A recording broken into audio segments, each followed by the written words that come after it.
सालों पहले चांदनगढ़ के पास एक जंगल था। वहाँ एक बड़ा सा बरगद का पेड़ था, जिस पर एक कौवा और एक कोयल दोनों अपने अपने घोंसले में रहते थे। एक रात उस जंगल में तेज आंधी चलने लगी। देखते ही देखते बारिश शुरू हो गई। कुछ ही देर में जंगल का जो भी था सब बर्बाद हो गया।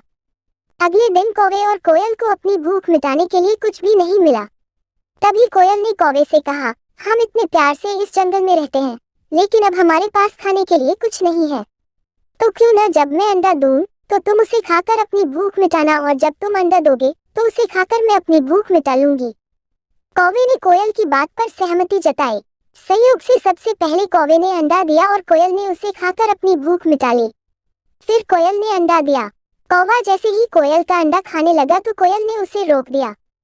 कोयल ने कहा, तुम्हारी चोंच साफ नहीं है, तुम इसे धोकर आओ फिर अंडा खाना।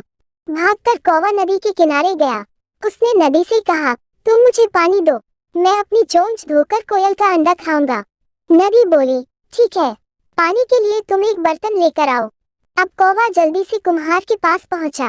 उसने कुम्हार से कहा, मुझे घड़ा दे दो, उसमें मैं पानी भरकर अपनी चोंच धोऊंगा और फिर कोयल का अंडा खाऊंगा। कुम्हार ने कहा, तुम मुझे मिट्टी लाकर दो, मैं तुम्हें बर्तन बनाकर दे देता हूँ।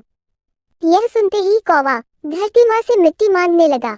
वो बोला, माँ मुझे मिट्टी दे दो, उससे मैं बर्तन बनवाऊंगा और उस बर्तन में पानी भरकर अपनी चोंच साफ करूंगा, फिर अपनी भूख मिटाने के लिए कोयल का अंडा खाऊंगा। धरती माँ बोली, मैं मिट्टी दे दूंगी, लेकिन तुम्हें खुरपी लानी होगी, उसी से खोदकर मिट्टी निकलेगी। दौड़ते हुए कौवा लोहार के पास पहुंचा। उसने लोहार से कहा, मुझे खुरपी दे दो, उससे मैं मिट्टी निकालकर कुम्हार को दूंगा और बर्तन लूंगा, फिर बर्तन में पानी भरूंगा और उस पानी से अपनी चोंच धोकर कोयल का अंडा खाऊंगा।